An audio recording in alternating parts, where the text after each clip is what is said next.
মাঝে মাঝে মনে হয় আমার দ্বারা নিশ্চয়ই ইউটিউব থেকে পয়সা কামানো আর হলো না। তারপরেও হাল ছাড়ি না। অনেকে তো 3-4 বছর লেগেও যায়, আমি হয়তো তাদের মধ্যে পড়ি। অনেকে আবার খুব সহজেও তাদের পেমেন্টটা নিতে পারে। তো যাই হোক, এখনও পর্যন্ত আমি 2 বছর প্রায় হয়ে গেল ভিডিও বানাচ্ছি, 500 সাবস্ক্রাইবার পূরণ হয়নি। সেটার একমাত্র কারণ হচ্ছি আমি। আমার কুড়েমি আমাকে একদমই এগোতে দেয় না।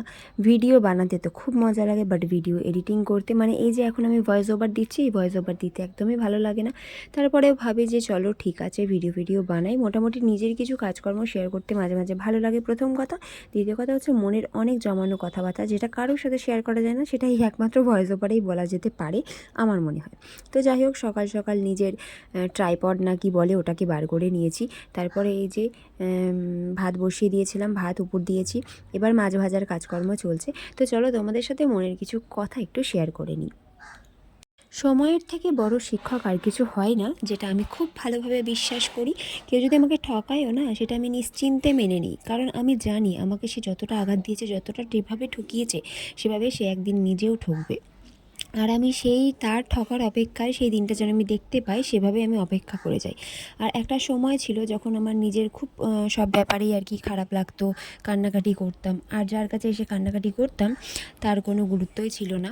তো যাই হোক, এখন সেই খারাপ লাগাগুলো কাটিয়ে উঠেছি, কারণ তারা, মানে যারা আর কি ওই সেই খারাপ ব্যবহারগুলো আমার সাথে করতো, যার জন্য আমার খারাপ লাগতো, তাদের কিন্তু সেই খারাপ দিকটা তাদের সাথেও ফিরে এসেছে। আর আখেরে গিয়ে কিন্তু লাভটা আমারই হয়েছে। আমাকে আঘাত দিয়েছে, আমাকে কষ্ট দিয়েছে, তারপরেও গিয়ে দেখলাম যে আমি মানে উইনার।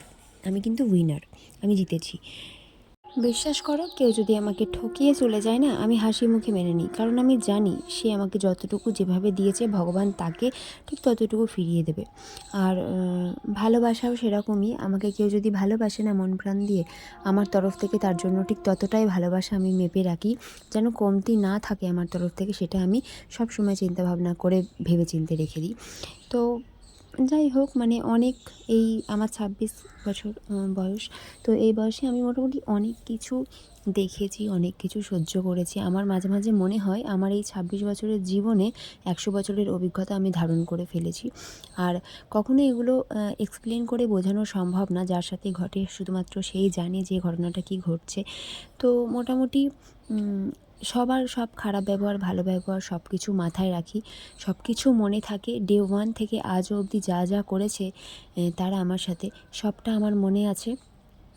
কোনো কিছুই আমি ভুলে যাইনি, আর কখনো ভুলবও না, কারণ অপেক্ষায় আছি।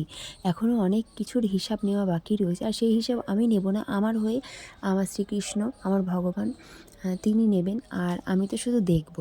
দেখে একটা কথাই বলবো যে তুমি এখন তোমার কেমন লাগছে? আমাকে তুমি এই দিনগুলো ফিরিয়ে দিয়েছিলে কারণ ছাড়া, আমার কোনো অন্যায় ছাড়া আমাকে যে শাস্তিগুলো দিয়েছিলে, আজ তোমার কেমন লাগছে?